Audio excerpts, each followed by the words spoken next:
Oi, viajante da vida. Você quer parar de sofrer? Eu também. Mas olha só, na doutrina espírita a gente não faz milagres, não é verdade? Então, na nossa próxima viagem nós vamos aprender como evitar as dores da alma. Como deixar de criar para nós mesmos sofrimentos.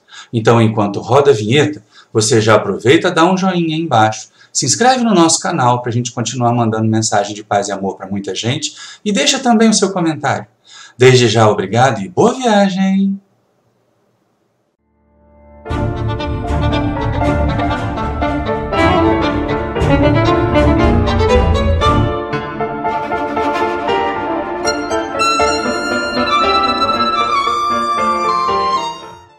Bom dia, querido ouvinte da Rádio Correio da Serra, do nosso programa Seara Espírita. Mais um sábado juntos com o nosso programa e hoje com a presença muito especial lá de Seropédica, Rio de Janeiro, Maurício Mancini, que está fazendo um ciclo de palestras aqui em Barbacena e região e está com a gente hoje na rádio para falar sobre o tema conforto nas dores da alma. Então acompanhe com a gente no nosso programa Seara Espírita de hoje, Maurício Mancini. Mas convido vocês neste momento para fazermos a nossa prece, elevarmos nossos pensamentos a Deus, nosso Pai de infinito amor e bondade, a Jesus, modelo e guia da humanidade, nosso irmão maior, a nossos benfeitores espirituais, mentores de luz, espíritos protetores, benfeitores do nosso querido Brasil.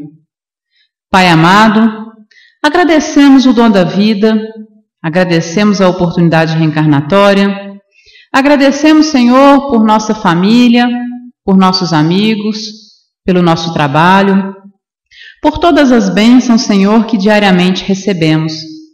E nesse dia de hoje, nos nossos pedidos, Senhor, rogamos por nossos irmãos em Brumadinho, que passaram e estão passando por essa dolorosa experiência do rompimento de uma barragem, que está trazendo a morte, a dor, o sofrimento, tantas percas, Senhor, mas que nós também sabemos que tudo é direcionado de acordo com as nossas necessidades, de acordo com o nosso merecimento, mas ainda assim rogamos a Tua misericórdia, para que estes irmãos possam ser amparados, para que aqueles irmãos que foram desencarnados, que desencarnaram, recebam o auxílio da espiritualidade amiga, que os familiares e toda a cidade possa ser acolhida no nosso abraço carinhoso, desejando dias melhores e que este momento de tristeza possa ficar como aprendizado.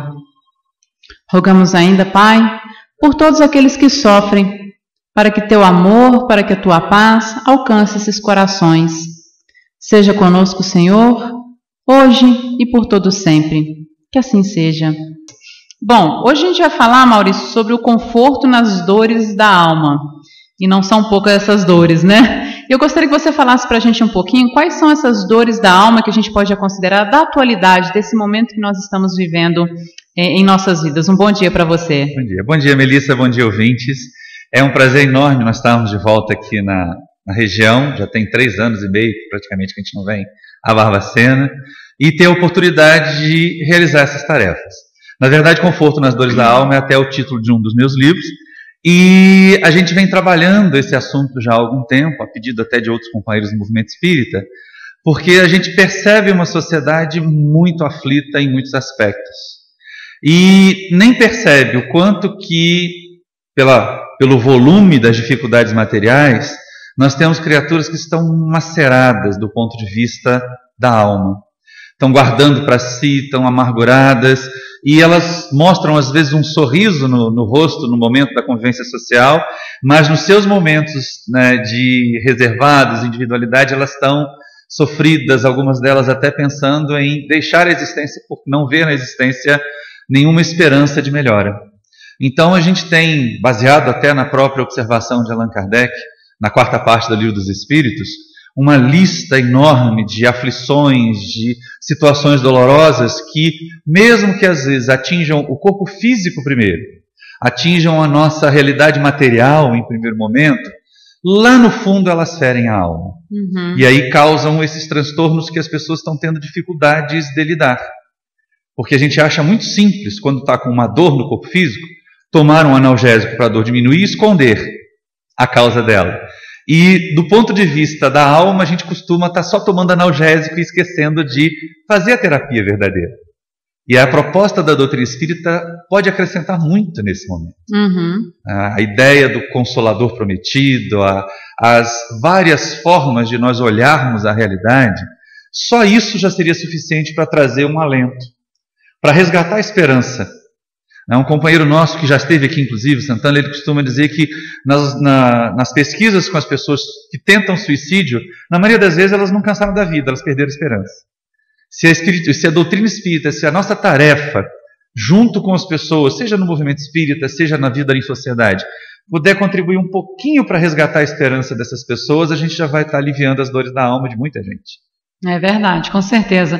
E a gente vê várias pessoas falando, em diversas obras falando, como a depressão como o mal do século, né? E talvez do milênio, né?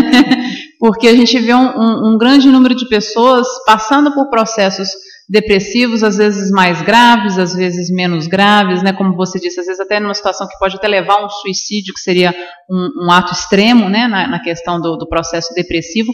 Como que a pessoa, Maurício, pode lidar com a depressão? No sentido assim, de como vencer essas frustrações do dia a dia, esse desânimo que às vezes bate à nossa porta, para que não deixe isso chegar efetivamente numa depressão, num estágio mais complexo, que seja mais difícil de reverter. E é interessante você ter trazido o tema depressão para a nossa conversa, porque assim, às vezes as pessoas banalizam demais.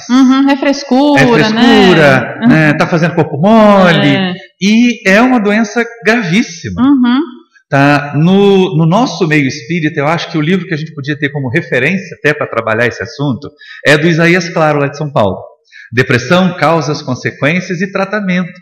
Então ele faz assim uma viagem magnífica. E divulgar essa obra é mitigar muito do sofrimento das pessoas que às vezes não se reconhecem com depressão.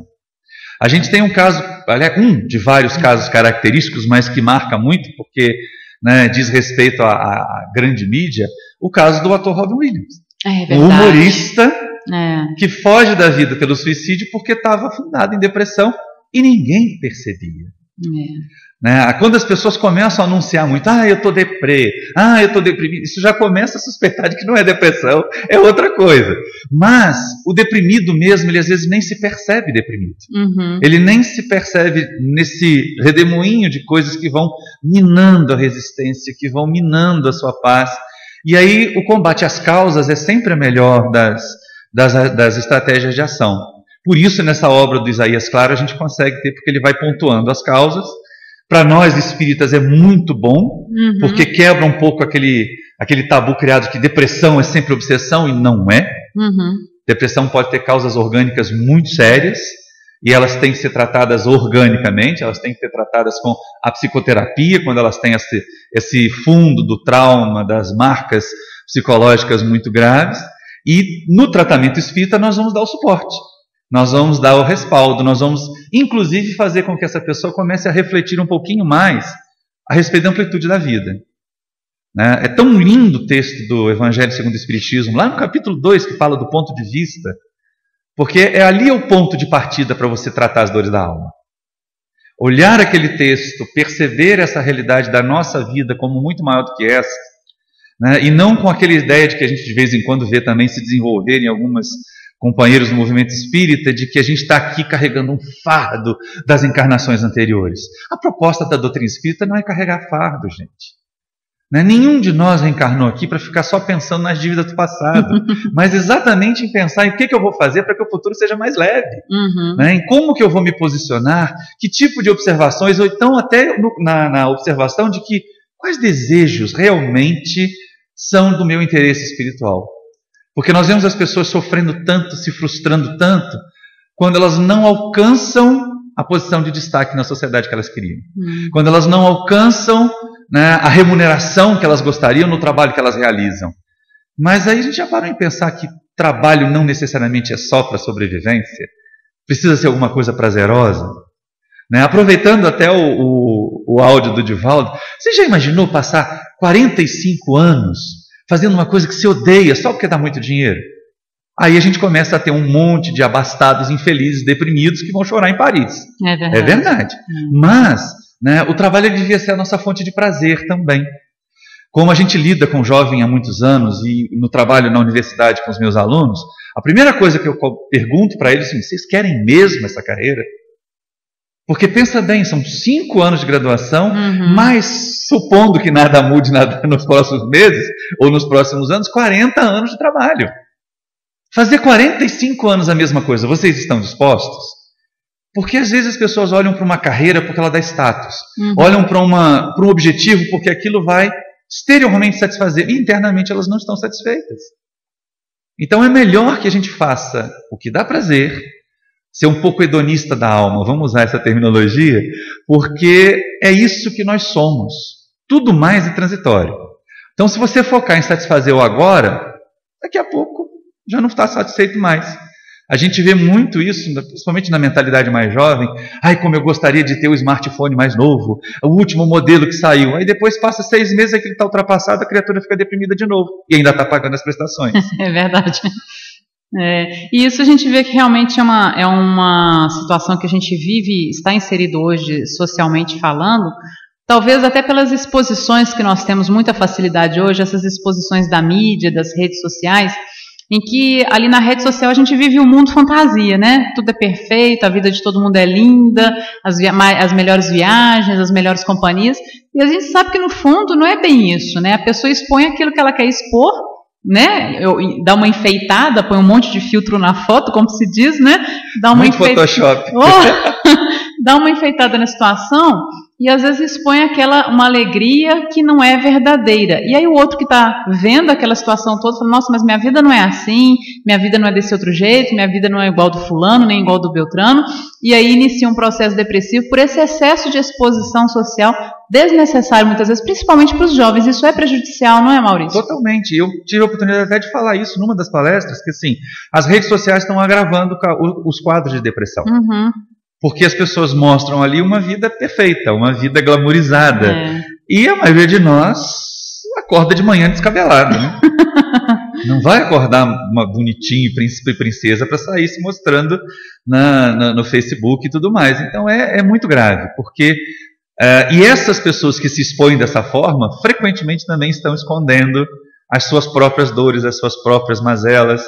Podem estar atravessando momentos extremamente difíceis. Você imagina, por exemplo, já tratando da questão das dores da alma, que Kardec coloca para nós lá no Livro dos Espíritos, que são os relacionamentos fracassados.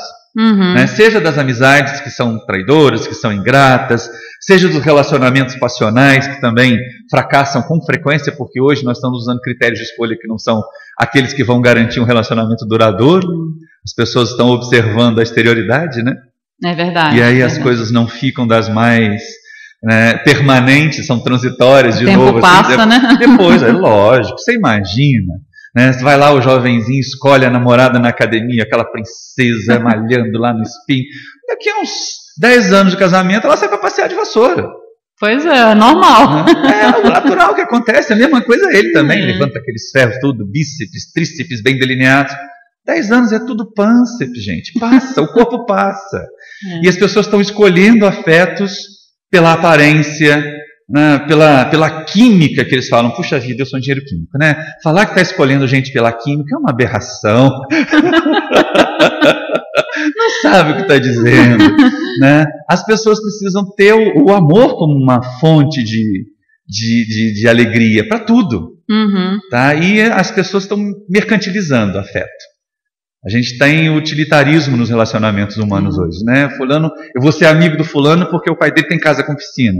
Eu vou namorar a Beltrana porque ela foi a Miss da cidade e vai me colocar numa posição de destaque. Ou porque ela é filha de alguém hippie e assim por diante. Personagens de humor já usavam isso há muito tempo. Só que no final das contas, quando fecham-se as portas, quando não tem mais câmera para filmar ninguém, quando não vai botar uma postagem numa rede social, a máscara cai.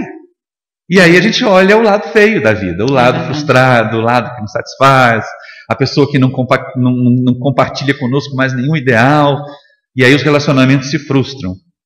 Kardec aprende com os benfeitores espirituais lá nessa 4ª parte das penas e gozos, né, terrenos, que a gente escolhe mal, e aí por isso mesmo tem que sofrer as consequências disso. Tem uma ouvinte aqui que mandou uma mensagem para nós, Maurício, e ela pergunta o seguinte, ela fala da seguinte forma: a minha vida inteira eu sempre me vi uma pessoa triste. E não encontro satisfação em fazer nada. Quando você fala a questão do trabalho, né, de fazer algo que você goste, não encontro satisfação em fazer nada. E isso me deixa mais deprimida ainda. Como dar um pontapé inicial para resolver essa questão, né, para eu conseguir encontrar algo que me dê prazer na vida? Essa é uma questão difícil. E você imagina, de novo, voltando, remetendo ao ambiente da universidade, né, em que, por ser numa região afastada dos grandes centros, os meninos se deslocam para lá, muitos passam por essa situação. Ficam longe da família, e a primeira pergunta que eu faria é assim: existe alguma coisa antes desse quadro que te dava muito prazer de fazer? Porque a gente de vez em quando precisa resgatar a criança que existiu na gente. Simplesmente olhar um pôr do sol já muda o nosso psiquismo, já mexe, agora mexe com a bioquímica do nosso cérebro, né? E isso vai ajudar a mitigar. Agora, tem que procurar ajuda. Se alguém se reconhece nesse estado em que ela está, procura terapia, procura um psicoterapeuta sério, vá consultar um médico para ver se não é algum desequilíbrio bioquímico. É o ponto de partida, procurar a causa. Quando a gente pensa em tratar uma doença, tratar alguma situação grave, que às vezes não vamos chamar de doença, vamos tratar um quadro de tristeza, de melancolia, né? Ele tem uma causa. Se eu não identifico a causa, como é que eu vou dar combate a ele? A primeira coisa a fazer é se perguntar: qual é a causa disso? Onde é que de repente alguém que era alegre, que se divertia de ver um balão subir, ficou uma pessoa triste, ficou uma pessoa que não consegue ver prazer? A nossa viagem durou mais ou menos umas 4 horas, 5 horas. Quantas mudanças de paisagem! Isso tudo é motivo de alegria. Até a chuvinha de ontem foi um motivo de alegria. Olha que eu vim de um lugar quente pra caramba, mas o pessoal lá de vez em quando está para casar tem que decidir se compra geladeira ou compra o ar-condicionado. Nossa! É verdade. Então se pergunte, amiga, o que é que você gosta muito de fazer? Pode ser uma coisa muito simples. Tem gente que consegue lutar com a depressão aprendendo a cozinhar. Bacana. Fazendo coisas para pessoas que ela ama, para ter aquele olhinho brilhando assim, que gostoso, pronto. Aquilo já gera na gente uma resposta mais feliz, e daí vem o estímulo para fazer alguma outra coisa, e aos pouquinhos. Mas não vamos fugir de pedir ajuda. E como pode ser uma questão orgânica também, né, Maurício? É importante essa ajuda profissional também, né? Depressão tem um cunho de desequilíbrio bioquímico e é muito sério. Isso aí tem que, às vezes, ser acompanhado de medicação. Então, o psiquiatra, no caso da necessidade de medicação, a psicoterapia, no caso da busca das marcas e da solução delas, e daí para frente é buscar ser feliz. Entender que é possível ser feliz já é uma boa parte. Se me permite trazer um caso de experiência nossa com os alunos, nós tivemos um caso de um jovem que entrou na universidade na época de 2000, no ano 2000. E ele era muito especial, muito trabalhador, inteligentíssimo, conseguiu logo bolsa de iniciação científica. E quando faltavam 2 semestres para se formar, ele fez um quadro de depressão e síndrome de pânico. Nossa. Não queria sair do alojamento, imagina. Tinha vindo do Espírito Santo, tinha ido para a Seropédica, morava num alojamento com outras pessoas e entrou naquela situação de pasmar, né, de ficar paralisado pela doença. E aí os colegas foram falar com a gente foi buscando algum tipo de ação, inclusive levar ao centro espírita para que ele pudesse receber algum tipo de ajuda, de apoio. E o mais bonito dessa história é que assim, a solução para o problema dele está muito perto. Porque como estava com risco de tendência suicida, a gente tinha que ficar atento até durante os finais de semana. E a nossa casa espírita visitava uma colônia de rancenianos. Olha. Como não dava para deixar o menino sozinho, vamos para a colônia de rancenianos, não tem jeito. Levamos juntos. E o pessoal ia com violão, com sanfona e tudo mais, visitando os pavilhões. Né? Para quem tem ou não conhece, as colônias de ranceniano hoje não tem aquele estigma de lepra não, viu gente? São pessoas que estão lá em tratamento, a doença não é transmissível e tem muito a nos ensinar. E aí esse rapaz, me permitam só poupar do nome, ele era muito alto, bem mais alto do que eu, quase 2 metros de altura, e estava lá quietinho num cantinho, assim, num dos pavilhões femininos. De repente o outro companheiro, inclusive com o mesmo nome dele, o Xará, chegou com a sanfona e começou a tocar um forró. Que quando ele tinha ido do Espírito Santo para a Seropédica, era a sua mais importante versão. Ele sabia dançar aqueles forró, pé de serra, aquelas coisas todas. E ele estava lá encolhido num canto. De repente, uma paciente baixinha, desse tamanhoquinho assim, já com as mãos comprometidas pela doença, então os dedos ficam, de certa forma, sem mobilidade, passou a mão na cintura dele e começou a dançar com ele no meio de todo mundo. E aí todo mundo parou, começou a olhar, ele começou tímido, assim, deixando-se levar. De repente ele estava conduzindo. E dali para frente a gente foi notando uma mudança. Olha, uma mudança no quadro da síndrome de pânico, uma mudança no quadro depressivo. Não é que aquilo foi o remédio. Mas talvez naquele momento, aquela cabecinha de jovem ali com 20 e poucos anos, antes dos 22 anos com certeza, pensou assim, gente, se ela tem motivo para ser feliz, por que eu não tenho? Então a gente às vezes encontra a nossa esperança vendo as pessoas que tinham tudo para ser desesperadas, vivendo com alegria, vivendo com mais ânimo. Às vezes na distribuição do bem a gente encontra o bem para a gente. Às vezes não, sempre. Com certeza. E principalmente quando a gente resolve, né, como você falou, ajudar às vezes pessoas que estão com mais dificuldade que a gente, e não é difícil de encontrar essas pessoas, né? Pessoas com mais dificuldade que a gente, quando a gente estende a mão para alguém, nós às vezes observamos como que são pequenos os nossos problemas, né? Porque tem pessoas sofrendo muito mais, pessoas com dificuldades muito maiores, às vezes sorrindo, felizes, né? Com esperança, com fé, com aquela confiança que vai dar tudo certo, e a gente com um problema pequenininho, não vê o futuro, não vê como que vai resolver, não tem coragem para continuar, né? Se fecha muitas vezes. É a proposta de olhar de longe, né? Quando você vai fazer uma ação dessa, você de alguma maneira você se distancia dos seus problemas. Aí olha para eles ganham a dimensão correta. É verdade. Quando você está muito em cima, fica até vesgo de tanto olhar de perto, e aquilo troço parece gigante. E é exatamente isso que talvez tenha acontecido nesse caso do rapaz lá na colônia de Curupaitim, em Jacarepaguá. E as pessoas ali sorriem. Aparentemente, quem vai numa caravana de um centro espírita está achando que vai levar algo para alguém. Ilusão. A gente pode até levar um biscoitinho, pode até levar um sabonete, uma prenda, só para poder ter um atrativo de chegar perto, mas eles têm mais a nos ensinar. Eles têm muito a nos ensinar. Eu privei durante mais de 10 anos com o Amazonas Hércules, um dos líderes do movimento espírita dentro da colônia, fundador do Centro Espírita Filhos de Deus, e era uma pessoa mágica, no sentido do bom humor, no sentido da vontade de viver. E aí você imaginar, na época que não tinha computador, tá, gente? Era máquina de escrever. O Amazonas ele já não tinha as mãos movimentando. Então ele colocava uma borracha num lápis e com um lápis e uma borracha ele escrevia cartas para o país inteiro. As pessoas mandavam cartas para ele pedindo consolo. Olha que coisa. Pedindo instruções de como fazer, como lidar com as dores da sua alma. E isso, entre a juventude, às vezes é esquecido por causa das luzes, das baladas, das mídias sociais muito rápidas, muito ágeis. Mas vamos olhar em torno e os nossos jovens vão estar passando por momentos difíceis também. Não vamos negligenciar a nossa juventude achando que eles estão descabeçados, que já estão assim mesmo, porque na verdade muitos desses descaminhos são gritos de pedido de socorro. É importante realmente a gente ter esses olhos de ver, né?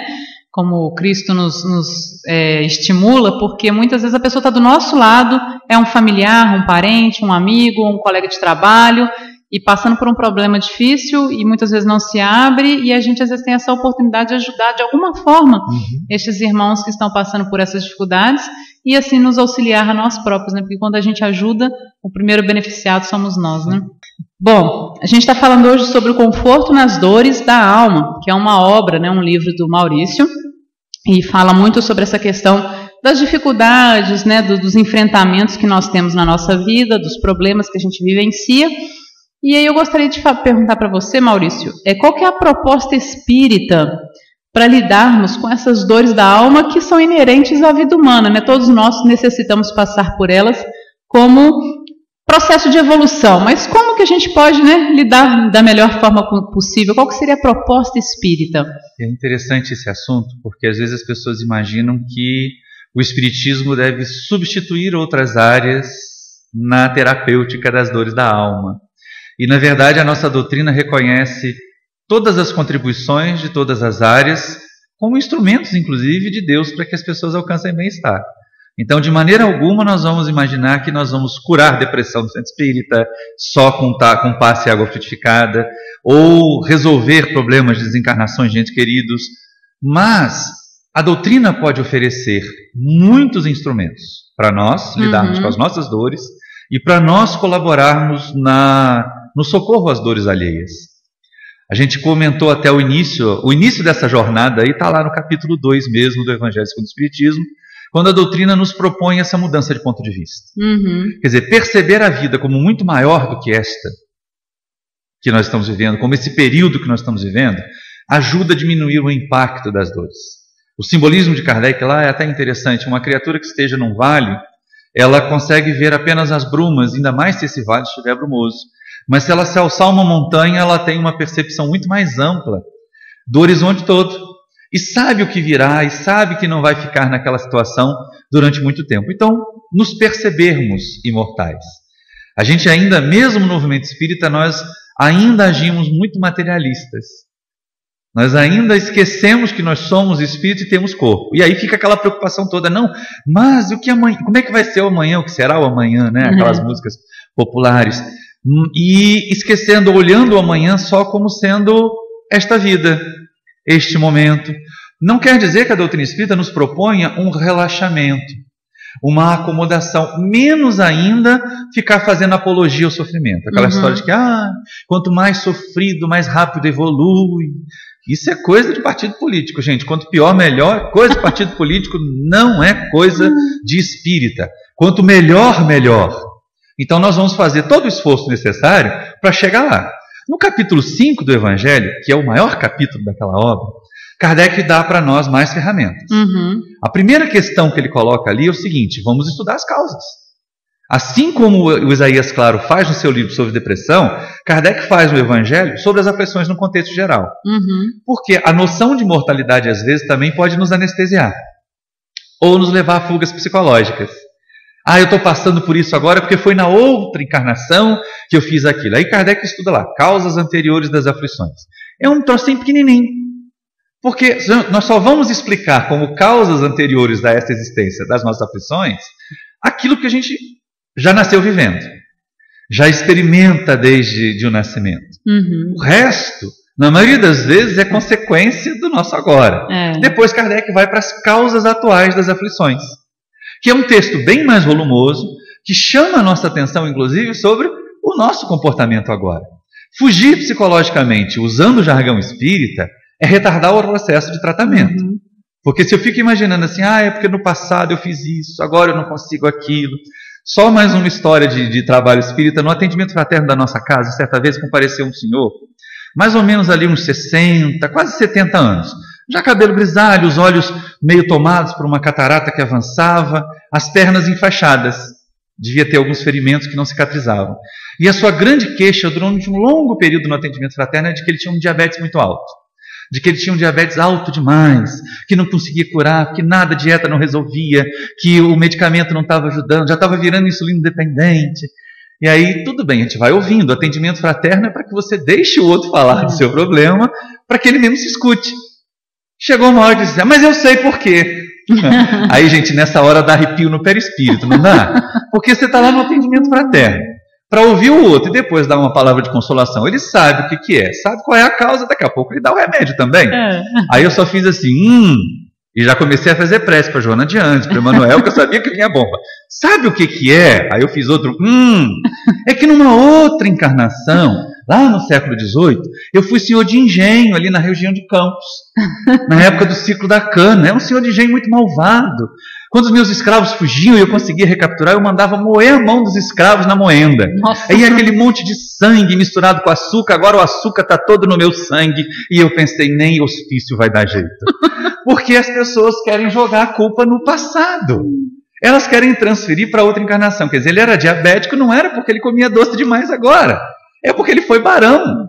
Continua sendo o mesmo indivíduo, apesar de ser outra personalidade. Então a melhor maneira de nós lidarmos com as dores é enfrentá-las, é reconhecer a causa delas. Em vez de a gente ficar se queixando, quanta gente procura centro espírita reclamando da vida, querendo que seja um obsessor. O obsessor virou desculpa para tudo que é dor da alma. Coitado dos obsessores, Coitado dos obsessores. A informação que a gente teve recente, que não teve reforma da Previdência no umbral, eles aposentam com 5 anos. Então, mais de 10 anos de obsessão já é o próprio indivíduo se obsidiando. É auto-obsessão. Vamos sair dessa, vamos começar a agir. As ferramentas estão ali. De vez em quando os pessimistas querem, e de novo é uma frase que Santana gosta de usar muito, texto fora do contexto é pretexto, né? No capítulo 5, Kardec coloca assim, a felicidade não é deste mundo, é um texto do Evangelho. Sim. Primeiro que não foi Kardec que disse isso, então espírita não pode assumir para si que tem que ser infeliz na Terra. A proposta do Espiritismo é nós construirmos a nossa felicidade. Quem disse isso foi Jesus. Aí a gente começa a fazer a análise do caso. Qual é a categoria espiritual de Jesus? Espírito puro. Se ele olhar para o seu povo lá, naquela época, mais de 2000 anos, que o indivíduo ficava feliz quando a cabra paria, quando vinha uma chuva na horta, a felicidade que Jesus experimenta realmente não é desse mundo. Mesmo hoje, a gente fica doido para ter um smartphone novo, fica alegre quando compra um carro zero, né? 60 prestações, o carro velho, fica velho, a prestação não acaba. Isso tudo é transitório. Alguém ia imaginar Jesus feliz porque ganhou um smart novo? Não. A felicidade que os espíritos puros vivenciam é diferente da que a gente ainda hoje imagina ser felicidade. E aí vem a outra proposta da doutrina. Vamos mudar o nosso referencial de felicidade. Se não dá para ter felicidade no ter, porque o ter é transitório, vamos pensar em ser feliz a partir do ser. Aquilo que é permanente merece o nosso investimento de energia, merece a aplicação das nossas forças para alcançar a felicidade. E aí, enquanto movimento espírita, já pegando o próximo tópico, como é que nós vamos ajudar os outros? Como é que nós vamos mitigar o sofrimento da dor alheia com esses instrumentos? A casa espírita tem muito a oferecer, sim. Inclusive, nós, dirigentes, participantes do atendimento fraterno, ter o cuidado de perceber numa pessoa a enfermidade, seja ela orgânica ou psicológica, sugerir sutilmente que procure a ajuda de um profissional. Nós, da doutrina espírita, não temos a pretensão de curar todo mundo, nem a de curar corpos, principalmente. A nossa proposta é ajudar a curar almas. Aí nós podemos atuar bastante na identificação das causas das dores da alma, mas também em ajudar aquelas pessoas a perceberem que nelas está o potencial de solução dos seus problemas.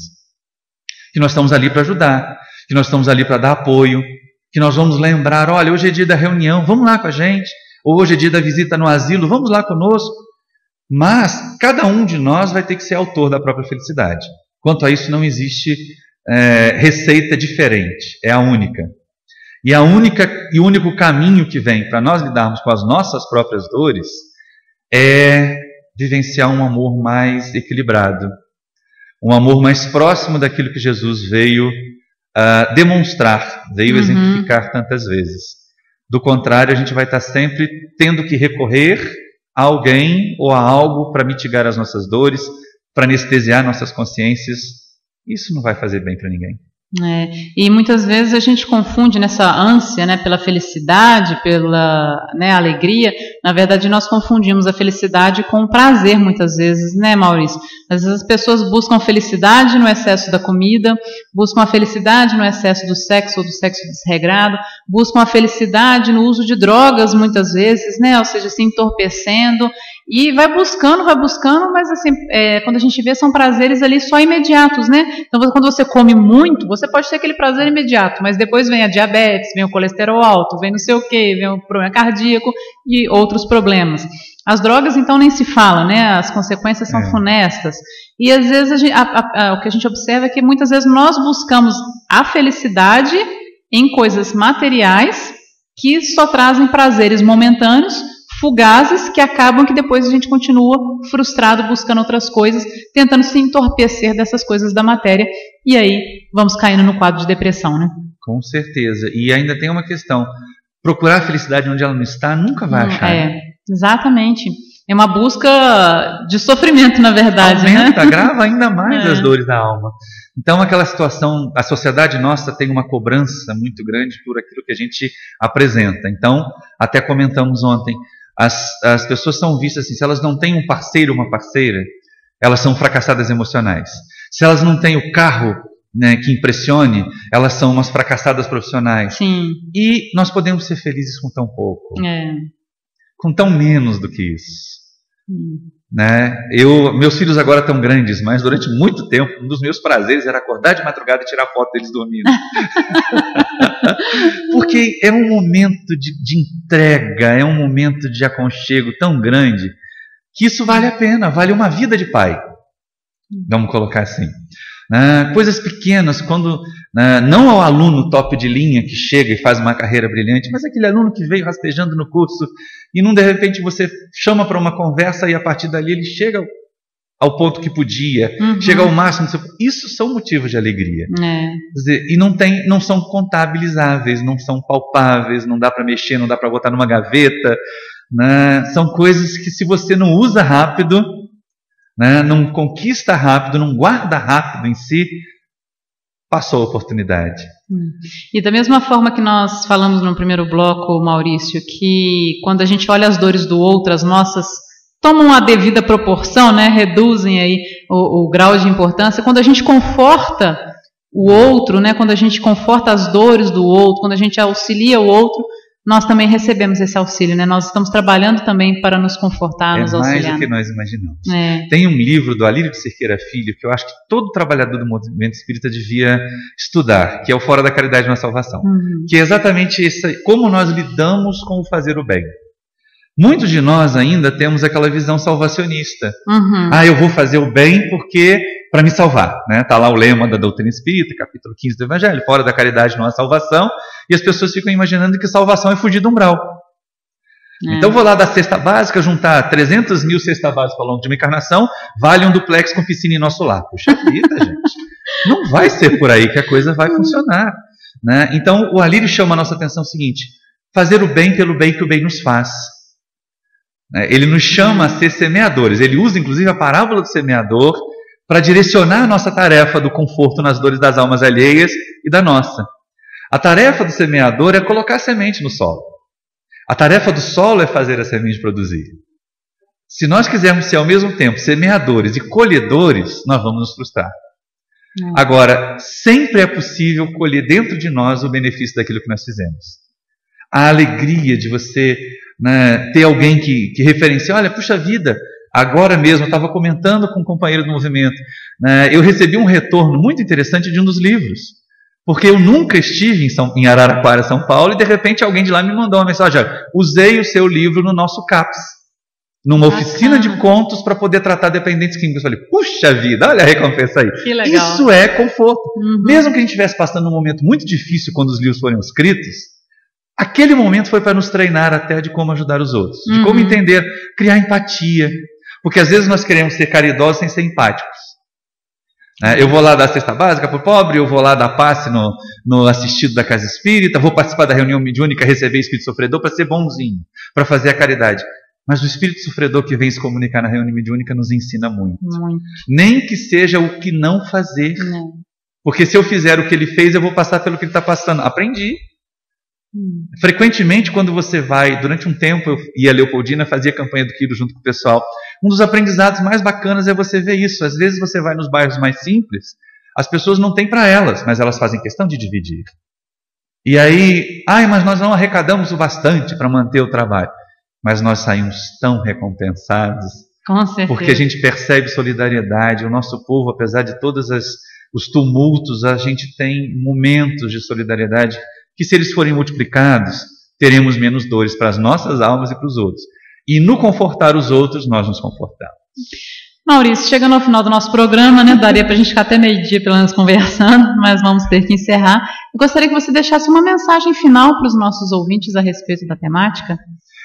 Eu acho que, na verdade eu não acho. Eu desenvolvi ao longo do tempo, estudando a doutrina, trabalhando nela, a certeza, a convicção plena de que a maneira única possível de nós superarmos as dores das nossas existências é realizar o aprendizado que essas dores vieram trazer. Elas são consequência. Elas não são castigo de Deus.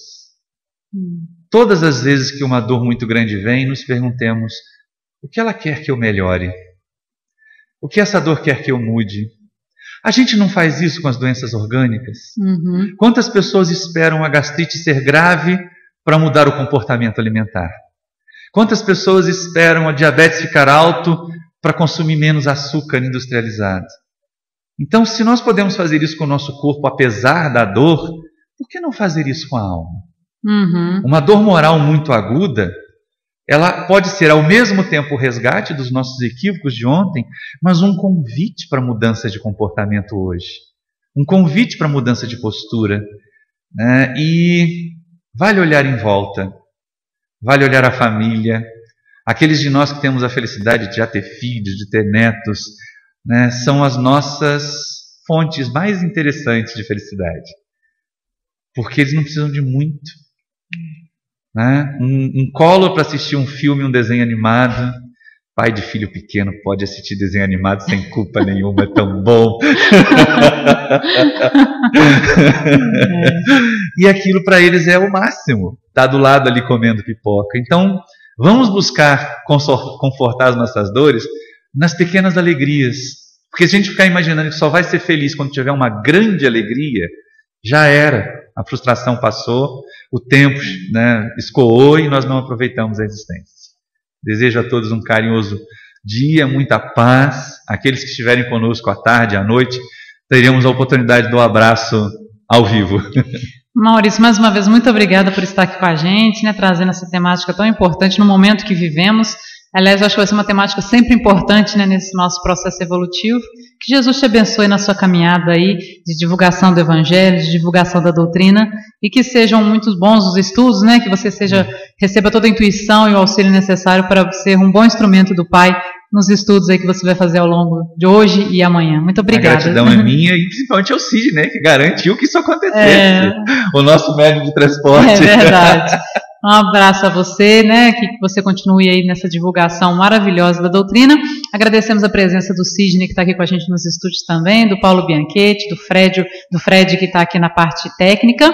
E principalmente agradecemos a participação, a audiência de vocês, nossos ouvintes, os internautas também, a turma toda que está no nosso canal no YouTube, Ame Barbacena, que acompanha o Seara Espírita também pelos nossos vídeos que a gente posta, né?